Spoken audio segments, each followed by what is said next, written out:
So I figure I would go ahead and give a walkthrough of my Heritage 2 after my whole debacle with a certain somebody and a brand new one. I figure I might as well bring this one as close to brand new as I possibly can. So I guess I lucked out because after that I went thrift shopping and I found a 13-inch nozzle and a shakeout bag with the correct Sani Imtor in the same hour. So I won. And so I found the 13-inch nozzle, and for those of you with the 13-inch nozzle know that it is the same nozzle used on the 516 all the way up to the Dual Sanitronic 80. Which is cool, but it still has, what do you call those? I just call them spikes. I don't know what the proper term for those is, and I'm sure somebody in the comments will correct me. But I decided to lop those off with a zip disc, and I filed them in, blended it out, so that made it sit real nice and smooth. Because, see, with those there, it makes the headlight sit like this. And I don't like that at all. Like, as a matter of fact, on some of them that have been used regularly, you'll notice that there are going to be marks on it about here. And that's from the headlight right here where that would sit on it. So I did that, and then I noticed that on the inside, the 13-inch nozzle still had the little casting release, for lack of a better term, for the suction relief port. And so I decided to put a suction relief in. Now, unfortunately, now it is purely for aesthetic. It doesn't move anymore because I found it was leaking quite a lot, and I was losing quite a bit of power through that. So I just decided to full-on just shut it with JB Weld. Wasn't a very clean job, but it's shut now and it doesn't leak anymore. But it looks cool, so whatever. The only things I really need to do to bring this as close to brand new as I possibly can are, I need a new cord because it's got Heritage 2 syndrome, as with all of them. And I need to get this thing some new wheels and new hubcaps.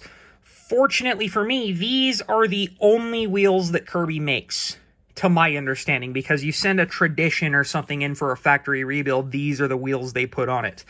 So, fortunately, they still make those. I am just broke and a loser. So, that's gotta be done. As for the Sani Imtor, it could use a new Imtor tray. I tried to teach myself to polish plastic on it. I got a fairly good result out of it, but I wasn't very brave with the sandpaper. I didn't want to attack it with like 120 or something like that. So I'm sure if I sat there for longer and with 400, I could get all these scratches out, but a new one would be nice.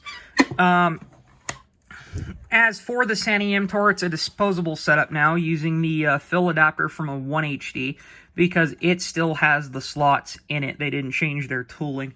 So, combine my allergies and my flat-out distaste for shakeout bags, I just went ahead and decided to do that. And another thing I did, with a little time and a blow dryer, I managed to get a crush-proof fill tube on it. And I got it to seal good and proper. So, all it took was a little heat from a blow dryer, a little bit of force, and a zip tie. And it pretty much sealed itself. I didn't have to put any goop on it or anything. I did put silicone around the fill adapter just because, just to kind of minimize any dust that would come through that. When I first got this, I was stupid, and so I tried to drive the headlight pin out from this side, and my hammer kept missing, so I put a lot of marks into this, so I filed that clean again and polished it with everything else. It still isn't quite matching yet, but it'll get there. Now, another problem that posed now is that this sticks up. So when I get a chance, I'll come at this with a needle file and just blend it in, just to make it look nice and uniform and smooth. I did refinish the entire machine and both nozzles because I wanted to experiment with some finer grits, and the results were absolutely amazing. And so it's pretty much as close to new old stock as one can get. So I'm proud of it. It did good. Another thing that I would like to have on here that I can't find are new stickers like this. You can't get these stickers anymore. They're the Legend 2 ones. That's all Kirby has. So I am forced to basically come at these with a rolling pin and some glue to get them back on. And I'm sure as long as I don't dramatically bend them, I'm sure they're going to be fine. And as long as I have no reason to take them off again, they're fine for now. If I ever get lucky enough and come across those, that would be awesome. It does have a new 4-row in it, which is nice. And so yeah, another thing I need to do, or rather want to do, is clean all of this up.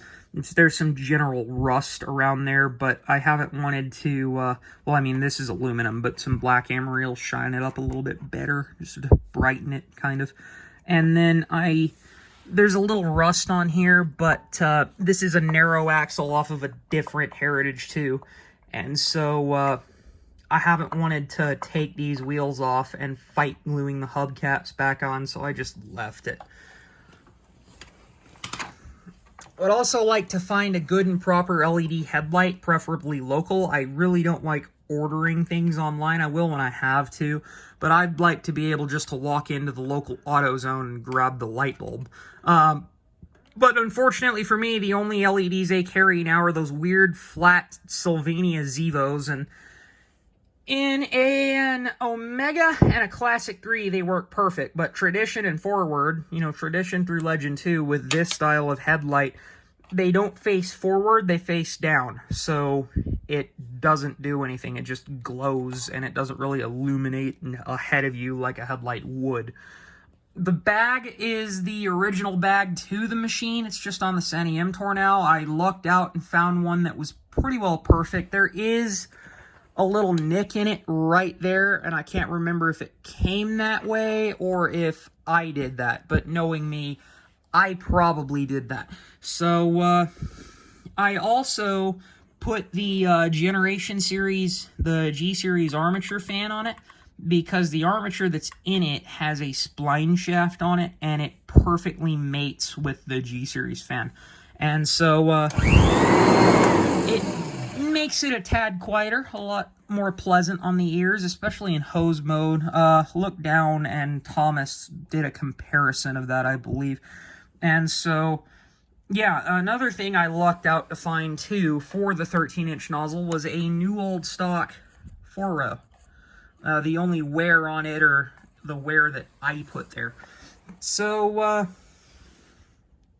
it's a good machine. It can always get better. I think I may pull this off and just clean it, because it's got a little bit of something right there. Just needs a general cleanup again.